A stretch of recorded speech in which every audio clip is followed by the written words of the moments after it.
Hi, friends. It's Debra Morrison, Chief Navigational Guide at Women Navigating Finances. And I wanted to share with you some insights about taxes because here we are at the beginning of tax season yet again.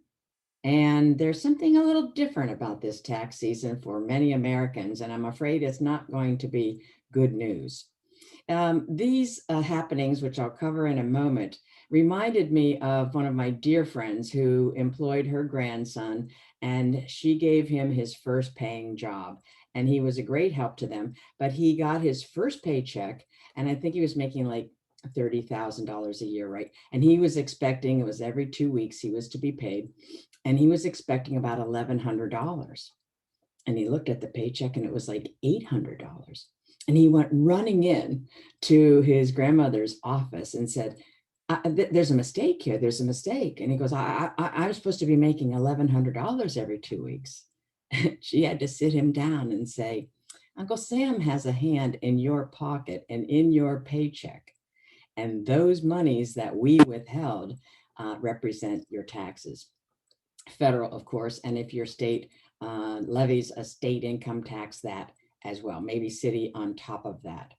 So it was a rude awakening to a young man coming into the workforce in so much as he really wasn't considering taxes. And last year, in the first 9 months, 8 million new people opened up a brokerage account.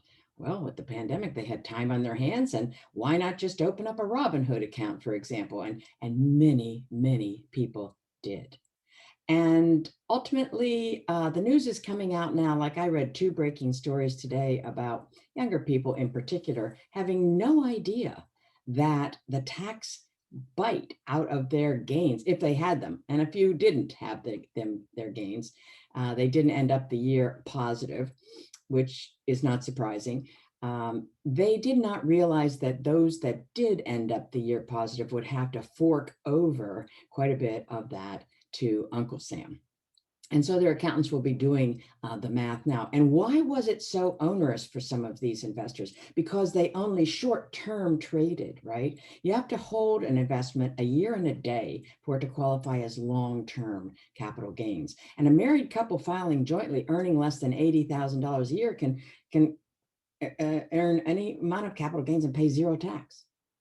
Most of us are paying 15% tax on our long-term capital gains. It does go up to a 23.8% bracket for high earners, but the short-term tax is ordinary income tax. There's no favorable short-term tax, and it can go up to the highest bracket right now, which is 37%. Now, if we just think a little bit, I'm not saying the government is always right, by no means. Yet the government tax code, the IRS's tax code right now penalizes short-term trading. Wonder why? I don't think the government wants to care for people that are gambling, if you will, right?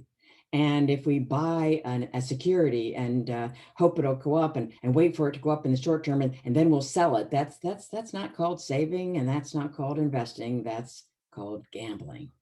So I want us to be very attuned to the tax ramifications. Some of these investors thought that you only got taxed when you took it out, right? They're thinking of their parents' 401ks or something, right? So were they doing tax moves at year end to see where they stood on capital gains versus capital losses and counterbalancing them and reshoring up the basis in rebalancing actions?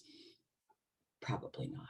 So stay tuned for more tips and tools, because we, as successful women investors and women who are keen on navigating our finances in the smartest way possible, do net us and our causes, not the least of which is our own financial security, the biggest net gains possible. And that's our aim. So until next time, stay smart. Remember about income taxes, and you got to ask the questions when you don't know. And we're here to answer them. So thanks again for tuning in, and we'll talk soon.